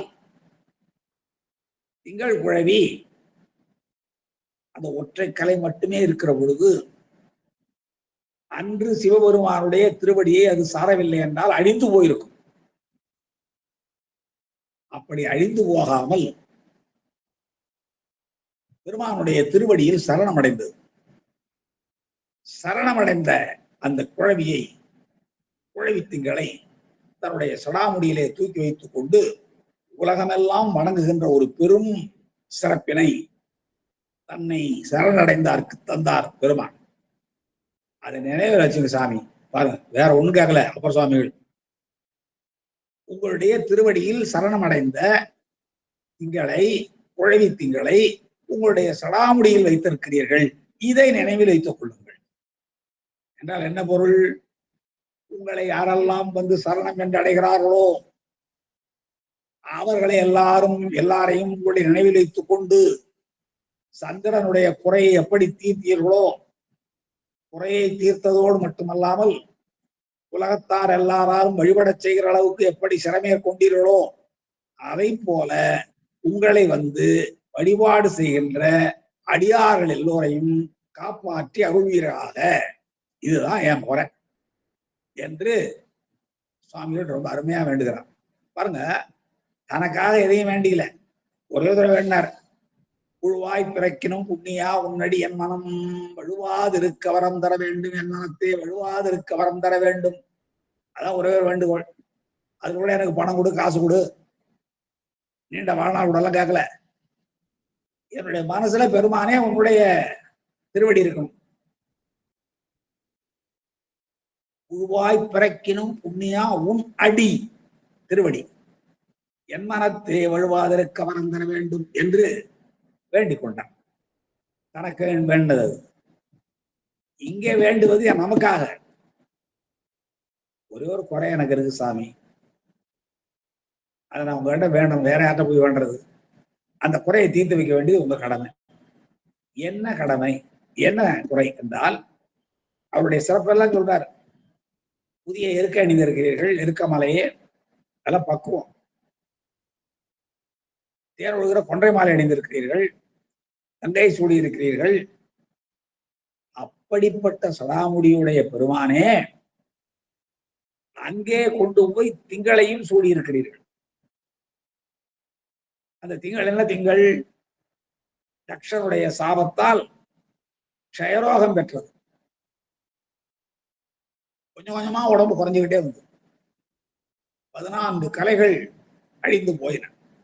எஞ்சி இருக்கிற ஒற்றை கலையோடு வருகிற பொழுது பெருமான் தன்னுடைய திருவடியில் விழுந்த சந்திரனை திருமுடியில் தூக்கி வைத்துக் கொண்டு உலகமெல்லாம் போற்றுகிற அளவுக்கு, வணங்குகிற அளவுக்கு உயர்ந்த நிலையை கொடுத்தாரே, சரணாகதி தத்துவத்தினுடைய உயர்ந்த நிலையை காட்டினாரே, அதை சொல்றார் அப்பர் சுவாமிகள்.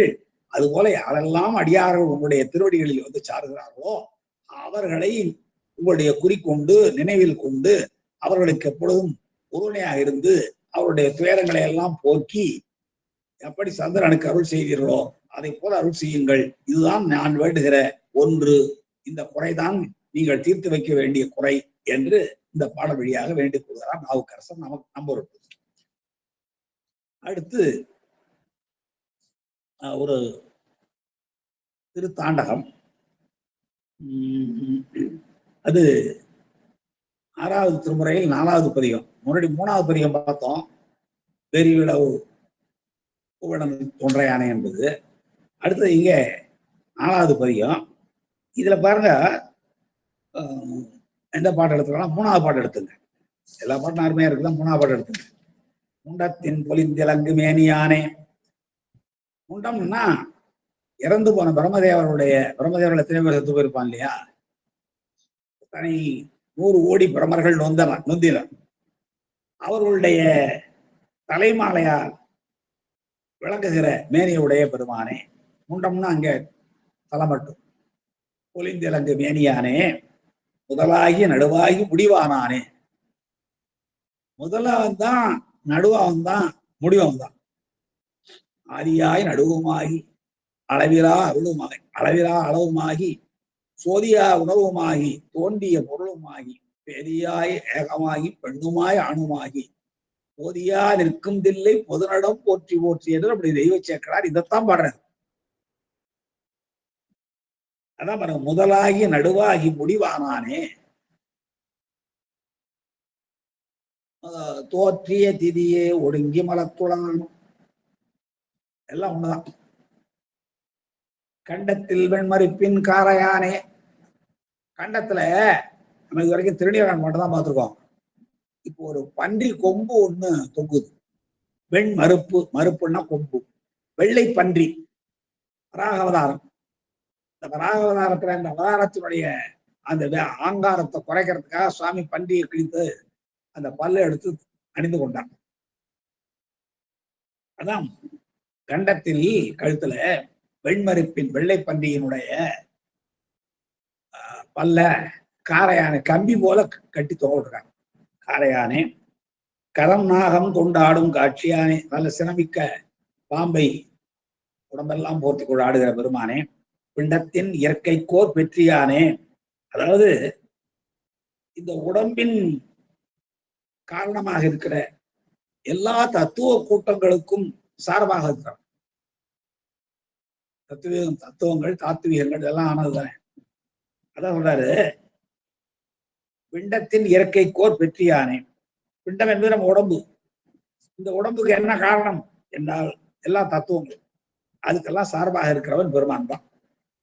அடுத்தது பெருநிலம் நீர் தீ வழி ஆகாசமாகி இருநிலம் தீ ஆகி என்று பாடுவார்கள் நின்று திருத்தாண்டகத்தில். அது போல பெருநிலம் பூமி, நீர் தண்ணீர், தீ தெரியும், வழி காற்று, ஆகாசம் வான், இந்த 5ம் ஆகி அண்டத்துக்கு அப்பாலாய் இப்பாலானே. அண்டத்தின் அப்பாலுக்கு அப்பாலாய் என்று நம்முடைய பாடுவது போல அண்டத்துக்கு அப்பாலாகவும் இருந்து இப்பாலாகவும் விளங்குகிற பெருமானே. அவனாகில் அவன் யார் என்றால் அவர்தான் அதிகை வீரட்டனாரே, அதிகை வீரட்டனாமே என்று இந்த திருத்தாண்டகம் சொல்லுகிறது. இது போல இந்த பதிகத்திலே 11 பாடல்கள் இருக்கிறத பார்க்கிறோம். அடுத்தது திருவதிகை வீரத்திலே பாடுகிற ஒரு போற்றி திருத்தாண்டம். முதல்ல 3 பார்த்தோம், 4 பார்த்தோம், இப்ப 5வது திருத்தாண்டம் வரிசையா இருக்கு. 6வது திருமுறையில அது 5வது திருத்தாண்டத்துல பாருங்க, சிவபூஜை பண்றவங்களுக்கு எல்லாம் தெரியும். எல்லாம் சிவனென நின்றாய் போற்றி, போற்றி திருத்தாண்டம். எரிசுடாராய் நின்ற இறைவா போற்றி. அர்த்தம் நான் சொல்ல வேண்டியில்லை. கொல்லார் மழுவாள் படையாய் போற்றி, கொல்லுகின்ற தன்மையுடைய மழு வாழ் ஆகியவற்றை எல்லாம் படையாக கொண்டிருக்கிற பெருமானே போற்றி.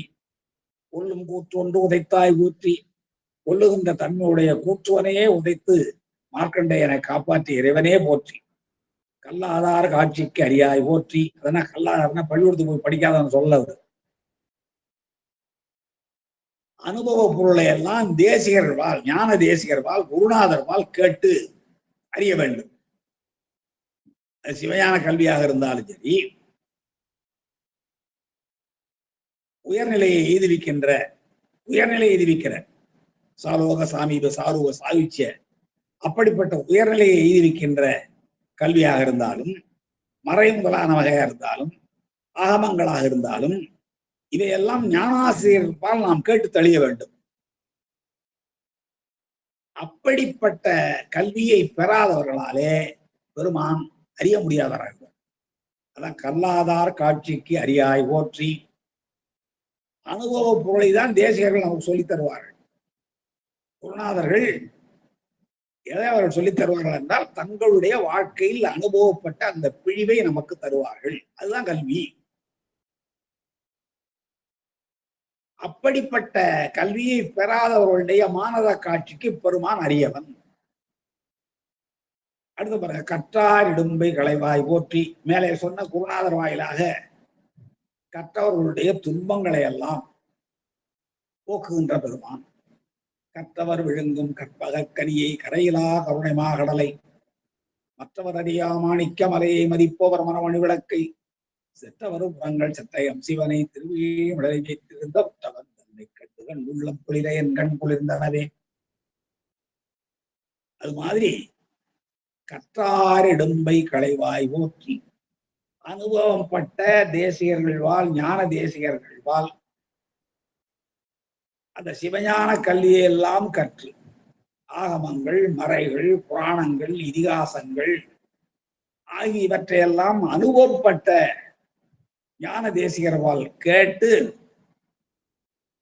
அப்படிப்பட்ட கற்றவர்கள் இடும்ப அடைவார்கள் என்றால், துன்பமடைவார்கள் என்றால் அவற்றையெல்லாம் களைகின்ற தன்மை உடையவர் பெருமான். அதான் கற்றார் இடும்பை களைவாய் போற்றி. வில்லால் வியனரணம் எய்தாய் போற்றி. ஒரே வில்லினாலே திருவதிகையில தான் நடந்தது சம்பவம். அதனால பல இடங்கள்லயும் பாத்தீங்கன்னா இந்த திரிபுர சம்ஹாரத்தை காட்டுவார். வியனரணம் எய்தாய் ஓற்றி வீரட்டம் காதல் விமலா ஓற்றி. வீரட்டம் என்னும் திருத்தலத்தை விரும்பி எழுந்தருள் இருக்கின்ற மலங்களிலிருந்து விடுபட்ட பெருமானே, இயல்பாகவே பாசங்கள் அற்றவனே போற்றி என்று பாடுகிறார். இப்படி நிறைய 10 பாடல்களே போற்றி போற்றின்னு பாடுறாரு. சிவபூஜை செய்கிற அன்பர்கள் எல்லாம் இதை பாடுவார்கள், நமக்கு தெரியும். இன்னும் பாத்தீங்கன்னா 4வது பாட்டுல கூப்பி தொழுவார்தம் குற்றேவலை குறிக்கொண்டிருக்கும் குழகா போற்றி. பாம்பும் மதியும் புனலும் தம்மில் பகை தீர்த்து உடன் வைத்த பண்பா போற்றி. ஒன்னொன்னும் பகையுடையது. பாம்பும் மதியும் நீர் எல்லாம் பகையுடையவை. எல்லாவற்றையும் ஒரு சேர வைத்த பண்பினை உடைய பெருமானே போற்றி என்றார். 10வது பாட்டுல சொல்ற பொழுது, இல்ல இன்னும் 8வது பாட்டோட பாத்தீங்கன்னா, தொழுதகை துன்பம் துடைப்பாய் போற்றி. நால்மறையோடு ஆரங்கமானாய் போற்றி.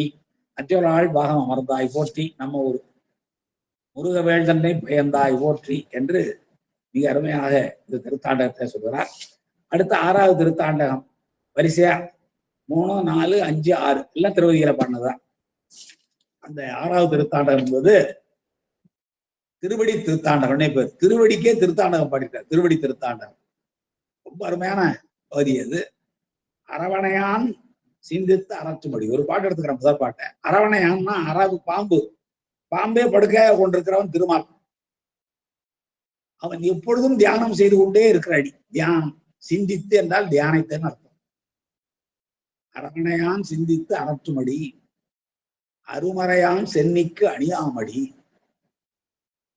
அருமறையான் என்றால் வேதத்தை ஓதிக்கொண்டே இருக்கிற பிரம்மதேவன். அவனுடைய சென்னிக்கு அழகாக விளங்குகிறதா இந்த திருவடி. சரவணத்தான் கொய்தெழுது சாருமடி. சரவணத்தான்னா சரவண பொய்யிலே கார்த்திகை பெண்களாலே வளர்க்கப்பட்ட அருமீன் பெண்டிர் வளர்த்த அரும் குழவி சரவணன் முருகப்பெருமான். அவன் கைதொழுது சாருமடி. 2 இடத்துல வழிபாடு செய்திருக்கிறாயா சூரசம்பாரம் போகும்போது. சிவபெருமானை ஸ்தாபித்து வழிபாடு செய்த இடத்துல மிகச்சிறந்த 2 இடம். ஒன்று சேஞ்சலூர், இன்னொன்று செந்தில், திருச்செந்தில். திருச்செந்தில் தான் சூரசம்ஹார சிறப்பாக பார்த்துருக்கோம். அப்போ சரவணத்தான் ஆகிய முருகப்பெருமான் கைதொழுது சாருமடி. சார்ந்தார்கெல்லாம் சரணாமடி. யாரெல்லாம் சரணம் என்று சார்கிறார்களோ அவர்களுக்கெல்லாம் அடைக்கலம் கொடுக்கின்ற அடி. பரவுவார் பாவம் பறைக்கும்படி. யாரெல்லாம் போற்றி பாடுகிறார்களோ அவெல்லாம் சிவபெருமானை நாள்தோறும் போற்றி பாடுகிறோம். நம்முடைய பாவங்களை எல்லாம் பறைக்கும் விளக்குகிற அடி. 14 கணங்களும் பாடுபடி. பெருமானை சுற்றி கொண்டிருக்கிற 14 கணமும் எத்தவும் கொடுமே என்று சொல்லப்படுகிற 18 கணங்களும் பாடுகின்ற திருவடி. திரைவரவு தென்கடில நாடினடி. அதையோடு கூடியிருக்கிற தென்கடிலத்திலே இருக்கிற பெருமானுடைய திருவடி இப்படிப்பட்ட சிறப்புகளை உடையது. அவன் திருவிழாக்கானத்தில் உள்ள என்னுடைய செல்வம், அவனுடைய அடி இப்படி சிறப்புகளை உடையது. அதனால இந்த கடைசி அடியை முதல் அடியா வச்சுங்க. திரைவரவு தென்கடில நாடனடி திருவீர காணத்து என் செல்வனடி அரவணையான் சிந்தித்து அரற்றுமடின்னு ஆரம்பிச்சு. அப்படிப்பட்ட சிறப்புடைய உடையது திருவடி திருத்தாண்டகம். இதை முழுவதுமாக படித்து சிறப்பிக்க சிறந்த பொருளை அறிந்து கொள்ள வேண்டுகிறேன். புகழ்வார் புகழ்தகைய வல்ல அடி 5வது பாட்டுல.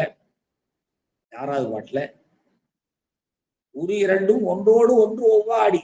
வலப்பாதமும் இடப்பாதமும் கொஞ்சம் வித்தியாசமா இருக்கும். வலப்பாதம் அப்பனுடையது, இடப்பாகம் அம்மையுடையது. அதனால ஒன்றோடு ஒன்று உரி 2ம் ஒன்றோடு ஒன்று ஒவ்வாடினார். நகைச்சுவை. அப்புறம் 9வது பாடல் பாத்தீங்கன்னா அடியார்களுக்கு ஒரு அமுதாய அடி. அமுதம் போன்றது பெருமானுடைய திருவடி. யாருக்கு? அடியார்கள். பணிபார்களுக்கு பாங்காக வல்ல அடி. அதோடு இல்ல, மருந்தாய் பிணி தீர்க்க வல்ல அடி. நம்முடைய எல்லா பிணிகளையும் பெருமானிடம் சொல்லி முறையிடுவோமானால் இந்த பெருமானுடைய திருவடியே மருந்தாக இருந்து நம்முடைய பிணிகளை எல்லாம் தீர்த்து வைக்கும் என்பது அருமையான கருத்து. இப்படி ஒரு திருவடி தாண்டகம் பாடியிருக்கிறார். அடுத்து காப்பு திருத்தாண்டகம் என்ற ஒரு திருத்தாண்டகம். அந்த காப்பு திருத்தாண்டகம் என்பது 7வது தாண்டகம். 3 6வது திருமுறையில 3, 4, 5, 6, 7 இந்த 7 தாண்டகமும் திருவதிகையில் பாடியது. அந்த காப்பு திருத்தாண்டகம்னு வேற ஒண்ணும் இல்லைங்க. பல திருத்தலங்களை சொல்லி இங்கெல்லாம் பெருமான் நீங்காது உரைகின்றார். எனவே நீங்காது உரைகின்ற அந்த பெருமானை நீங்கள் திருத்தலங்களை சொல்லி சொல்லி போற்றுகிறானால் அது நம்ம எல்லாம் காக்கின்ற இடங்களாக விளங்கும் என்ற பொருள் அமைந்த பகுதி பாடல் இது. அதனால இது பேர் காப்பு திருத்தாண்டகம்னு பேரு. இந்த திருத்தலங்களை எல்லாம் சொல்லி சொல்லி பெருமானை நாம் போற்றி பாடுவோமானால் நம்மை அந்த திருவடி அந்த திருத்தலங்களே காப்பாற்றும். மூர்த்தி தலம் தீர்த்தம் முறையாய் தொடங்கிற போர் வார்த்தை சொல்ல சத்ருவும் வாய்க்கும் பராபரம் என்றார். மூர்த்தி புகழ வேண்டும், தலத்தை புகழ வேண்டும், தீர்த்தத்தை புகழ வேண்டும். அதுபோல இங்க தலங்களை நீங்கள் புகழ்கிறீர்களானால் அவையே காப்புகளாகும் என்பது இந்த பதிகத்தினுடைய பொருள். பாருங்க, செல்வ புனல் கடில வீரட்டமும். ரொம்ப புனல்கள் பலமா இருந்தா அதான் செல்வ புனல். அது இருக்கின்ற கடில விரட்டானம் என்ற தலமும், சிற்றேமமும் அது ஒரு தலம். பெருந்தன் குற்றாலமும் தெரியும். வம்பார் குன்றம் நீடுயர் சால் என்று பதிகம் பாடுகிற அருமையான குத்தாலம். தில்லை சிற்றம்பலமும் தரிசிக்க முத்தி தரும் தில்லை சிற்றம்பலமும். தென்கூடலும், கூடல் என்பது மதுரை மாநகரம். தென் ஆனைக்காவும் தெரியும். சிராப்பள்ளியும், சிராப்பள்ளி குன்றுடையான். நல்லூரும் நம்முடைய இவருக்கு திருவடி சூட்டின இடம் நல்லூரும். தேவன்குடி திருந்தேவன்குடி. மருகல் திருமருகல். நல்லவர்கள் தொழுதேத்தும் நாரையூரும். நாரையூர் சித்தீச்சரம். நாரையூர் இல்லை, இது வேற. நரையூர் தான் சித்தீச்சரம். நாரையூர் என்பது நம்முடைய நம்பியாண்டார் நம்பியுடைய அவதாரத்தலம். வைகாசி மாசம் பூச நட்சத்திரம் அன்னைக்கு அவருடைய குரு பூஜை வருகிறது. வைகாசி பூசத்தன்னைக்கு நிறைய பேர் குரு பூஜை. சேக்கடாருக்கு அன்னைக்குதான் குரு பூஜை. அன்னைக்குதான் நம்முடைய நம்பியாண்டார் நம்பிகளுக்கு குரு பூஜை. அந்த நாரையூர் நல்லவர்கள் தொழுதேத்தும் நாரையூரும் கல்லழகு நெடும்புருவ கபாலம் ஏந்தி பெருமான் கட்டாங்கத்தோடு உறைவார் காப்புக்கள். பெருமான் எப்படி இருக்கிறான்னா, கல்லழகு என்னும் இசைக்கருவியையும் நெடும்புருவ கபாலம் நீண்ட புருவத்தை உடைய ஒரு மண்டை ஓட்டையும் பெருமான் கையில் ஏந்தி இருக்கிறார். கட்டங்கம் ஏந்தி இருக்கிறார். மழு. அப்படிப்பட்ட பெருமான் உரைகின்ற இடங்கள் தான் நம்முடைய காப்புக்கள், நமக்கு காவலாக இருக்கிற தலங்கள் என்று இந்த பதிகம் முழுவதையும் பல திருத்தலங்களை சொல்லி மிக அருமையாக பாடுகிறார் நம்முடைய நாவுக்கரச பெருமான். இவ்வாறாக இந்த 13 பதிகத்திலேயும் ஒவ்வொரு பாடல் வீதம் நான் தொட்டுத்தான் காட்டினேன். அடியவர்கள் அன்பர்கள் நன்றாக முழுவதுமாக படித்து மகிழ வேண்டும் என்று நான் வேண்டிக் கொள்கிறேன். அடுத்து இந்த 145வது பாடல் வரை நம்முடைய ஐயா நடத்தியிருக்கிறாங்க. அடுத்து 146வது பாடல்ல இந்த புல்லறிவின் பல்லவன் என்னன்னா, சமணர்க்காக பல தீமைகளை அப்பர் சுவாமிகளுக்கு புரிந்து கொள்கிற பல்லவன் தன்னுடைய பழவநீர் பாசம் நீங்கிற்று. முதல்ல பார்த்தோம். அவ்வாறு நீங்கியதனாலே அல்லல் விழிந்தான். நாவுக்கரசரிடம் வந்து சேர்ந்தான். அவருடைய திருவடிகளில் விழுந்து வணங்குகிறான். பாருங்க, யார் தீமை செய்தாரோ நீட்டரை 7 நாள் கூட்ட சொன்னவன், அஞ்சு கலந்த பார்ச்சோரை ஊட்ட சொன்னவன், யானையை விட்டு இடரச் செய்தவன், கல்லில் கட்டி கடலில் வீசியவனாகிய அவன் ஆண்ட அரசினை பணிந்து பெருமானாலே ஆட்கொள்ளப்பட்ட நாவுக்கரச பெருமானை திருவடியில் விழுந்து வணங்கி வல்லமட பணி நீத்து அமரர்களையும் முற்றிலுமாக விலகி அவரை விட்டு விளங்கி மழவிடையோன் தாழடைந்தான். மழைன்னா இளமை, விடைன்னா இடபம், மழவிடைன்னா இளமையான ரிஷபம். அது என்றும் இளமையானது, ஏன்னா அறத்துக்கு வயசே ஆகுது. அப்படிப்பட்ட மழவிடையை தன்னுடைய ஊதியாக கொண்டிருக்கிற பெருமானுடைய திருவடிகளில் வந்து சேர்ந்தான் என்றால் சைவ சமயம் சார்ந்தான். நாவுக்கரசருடைய திருவடிகளில் பணிந்து வணங்கியதற்கு பிறகுதான் குருநாதருடைய உபதேசம் பெற்று, எப்படி திருவாளன் திருநீரு திலகவதியார் 5 எழுத்தோதி கொடுக்க அதை அணிந்து கொண்டவர் திருவதியின் திருக்கோயிலுக்கு சென்றாரோ, அதை போலவே பெருமானாரை ஆட்கொள்ளப்பட்ட நாவுக்கரச பெருமான் திருநீர் அளித்து அவனை ஆட்கொண்டார். என்ன செஞ்சாங்கிறத அடுத்த பாட்டு. அந்த பாட்டை மட்டும் பார்த்துவோம். வீடறியா சமணர் மொழி பொய்யென்று மெய்யுணர்ந்த. சமணர்கள் சொன்னதெல்லாம் பொய்ன்னு இப்பதான் உணர்றேன். ஈட்டறையில் எடுங்கள், விஷம் கொடுங்கள், யானை விட்டு இடச் செய்யுங்கள், கல்லில் கட்டி கடலில் வீசுங்கள், அதெல்லாம் அவர்கள் சொன்னதெல்லாம் பொய் என்று மெய் உணர்ந்த. பாருங்க, வீடறியா சமணர் மொழி. வீடுன்னா என்னன்னு தெரியும் உங்களுக்கு? முத்தினெறி அறியாத முற்கரோடு முயல்வேனை பத்தினெறி அறிவித்து பழவினைகள் பாரம்பண்ணம் சித்தமலம் அறிவித்து சிவமாக்கி அணையாண்ட அத்தன் என கவுளியவார் 60 வாரச்சோவே என்று மணிவாசகர் 51வது பதிகத்தில் எப்படியெல்லாம் புத்தநெறி அறியாதவர்களை மூர்க்கர்கள் சொல்கிறார். அதுபோல வீடறியா சமணர் புத்தி நெறியினுடைய தன்மைகளை, அதனுடைய இன்பத்தை, பேரின்பத்தை அறியாத சமணர்கள் அவர்கள் சொன்ன மொழியெல்லாம் பொய்யான மொழிகள் என்று மெய் உணர்ந்த, இப்பொழுதுதான் மெய்யை உணர்ந்திருக்கிறார், உண்மையை உணர்ந்திருக்கிறார். நாவுக்கரசர் செய்த விலைகளெல்லாம் தவறானவை என்பதை உணர்ந்து கொண்ட அந்த பல்லவ மன்னன் காடவன், பல்லவன் சொல்லாம காடவன்கிறார் பாருங்க. போன பாட்டுல 2வது அடியில பல்லவன், புல்லறிவியல் சமணர்க்கா பொல்லாங்கு புரிந்தொழுகும் பல்லவனும். பல்லவன் வேற காடவன் வேற, 2 பேரும் ஒருத்தன். காடவன் என்றால் என்ன பொருள்னா, பல்லவர்களுக்கும் சோழர்களுக்கும் மன உறவு ஏற்பட்டு, திருமண உறவு. பல்லவர்களுக்கும் சோழர்களுக்கும் திருமண உறவு ஏற்பட்டு அந்த உறவினால் தோன்றுகிற வம்சத்துக்கு காடவர் என்று பெயர். காடவர் ஓன் கவர்ச்சிங்கன். அவன் தான் இந்த பல்லவர்களோடு சோழர்களுக்கு ஏற்பட்ட மன உறவு. அதனாலே தோன்றியவன். அதுபோலதான் இந்த குணமரணம் மகேந்திரவர்ம பல்லவன். வீடறியா சமணர் மொழி. இன்னும் சொல்ல போனா வீடறியா என்பதற்கு நான் சொன்ன புத்தி திரு அறியாத சமணர்கள் என்பது ஒரு பொருளதான். வீடறியாதுன்னா தங்களுடைய முட்டாள்தனமான கொள்கைகளை விட்டு வெளியே வர முடியாத மாட்டிக்கொண்டு சிக்கி தவிக்கிற சமணர்கள். வீடுன்னா விட்டு வர்றது. வீடறியா சமணர் என்றால் தங்கள் கொள்கைகள் தவறானவை என்பதை தெரிந்து கொண்டு அதை விட்டு வெளியே வர முடியாமல் அதிலேயே சிக்கி தவிக்கிற சமணர்கள் சொல்லிய மொழியெல்லாம் பொய் என்று மெய்யுணர்ந்த கணவனாகிய இந்த குணபரதன். திருவதிகை நகரின்கண். எந்த நகரு? இப்ப திருவதிகையில தானே பாட்டு பாடியிருக்காரு. அந்த திருவதிகை பக்கத்துல பாடலி புத்தகத்துல தானே பாழிகளும் கோயில்களும் அமைத்துக் கொண்டு அவர்கள் குடியிருந்தார்கள் சமணர்கள்.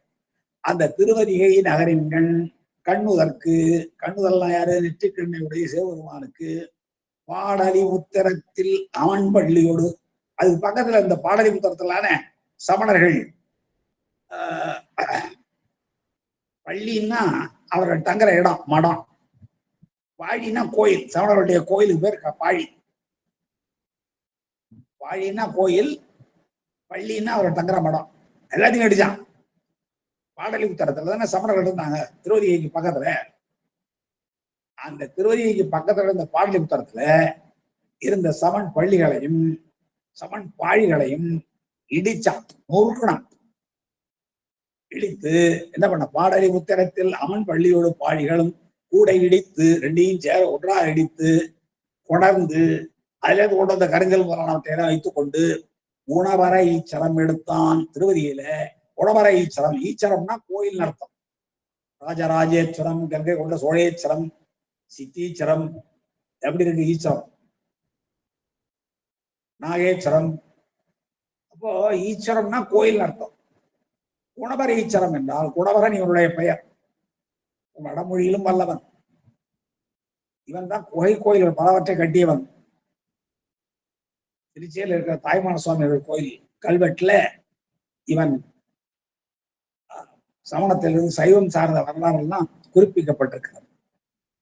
அப்படி வீடர் அழியா சமணர் மொழி பொய் என்று மெய் உணர்ந்த காடவனும் திருவதிகை நகர்ல என்ன பண்ணான்? கண்ணுதலாகிய பெருமானுக்கு, நெற்றிக்கண்ணுடைய நம்முடைய சிவபெருமானுக்கு பாடலி உத்தரத்துல இருந்த அமன் பள்ளி, அமணர்களுடைய மடங்களையும் பாழிகளும், அருகதே அவனுடைய கோயில் இல்லையா அமன் பாழி கோயில்களும் கூட இடித்து எல்லாத்தையும் ஒன்னா நொறுக்கி அந்த கற்களை எல்லாம் கொண்டு வந்து குணபராயிச்சரம் என்னும் ஒரு சிவாலயத்தை எடுத்தான். ஏங்க புதுசா கட்டிட கூடாதா? ஏன் அதெல்லாம் போட்டு இடிச்சு கொண்டாந்தான் சொன்னா, மக்களுக்கு தவறான வழி காட்டின இடம் அது. பொய்யினாலே உலகை மயக்குகிற சாதனைகளை எல்லாம் கொண்டிருந்த இடம் அந்த பாழிகளும் பள்ளிகளும். அதனால அதெல்லாம் அழி. அவங்களையும் நாம அந்த பாழிகளும் பள்ளிகளும் படக்கூடாது. இதெல்லாம் இருந்தா தானே மக்கள் அந்த அவங்க சொல்ற பொய்யான இனிப்பான வார்த்தைகளை கேட்டு மயங்கி வேணா போவாங்க. இப்படிதான் நானும் போனேன். எனவே அதெல்லாம் அழிச்சான். அழித்து அந்த கல்லை கொண்டு வந்து கட்டுறான். ஒன்று, அந்த தீமைகள் செய்தவர்களுடைய இடங்கள் மற்றவர்கள் கண்களுக்கு புலனாகும். பொய்யினாலேயே உலகத்தை மயக்க அந்த சாதனைகள் ஒழிக்கணும். அதுக்காக இடிச்சான். அந்த தீயவ சாதனங்களாக இருந்தவையே நல்ல சிவாலயமாக மாற்ற வேண்டும், நல்லவற்றுக்கு பயன்பட வேண்டும் என்பதற்காக அந்த தீயவற்றையே கொண்டு வந்து புனிதப்படுத்தி நல்லவையாக மாற்றுகிற வகையில் குணபரீச்சரம் என்னும் சிவாலயத்தையும் அவன் கட்டினான் என்பது அவனுடைய வாழ்க்கை வரலாறு. இந்த செய்திகளை பற்றிய நிறைய கல்வெட்டுகள் திருச்சியில இருக்கிற மலைக்கோயில் இருக்கிறது. அவற்றை பற்றிய குறிப்புகள் எல்லாம் வரலாற்று செய்திகள் நிறைய இருக்கிற கல்வெட்டுகள், தென்னாட்டு திருக்கோயில் கல்வெட்டுகள் என என்னுடைய ஆசிரியர் குருசாமி தேசிகர் ஐயா அவர்கள் தென்னாட்டு திருக்கோயில் கல்வெட்டுகள் என்ற தலைப்பில் ஒரு நூல் எழுதியிருக்கிறார். அடுத்து வை சுந்தரேச வாண்டையார் இவர்கள் எழுதிய வரலாற்று கல்வெட்டு வரலாற்று குறிப்புகளை எல்லாம் வைத்து பார்ப்போமானால் அந்த திருக்கோயில்ல எப்படிப்பட்ட நிலையிலிருந்து இவன் சைவனாக மாறினான் என்ற செய்திகளை பற்றிய குறிப்புகள் எல்லாம் காண முடியும் என்று சொல்லி இந்த அளவில் இன்றைய வகுப்பை நிறைவு செய்து கொண்டு எஞ்சி இருக்கிற பகுதிகளை நாளை முதல், அதாவது இங்கே நம்முடைய திருநாவுக்கரசர் பெருமான்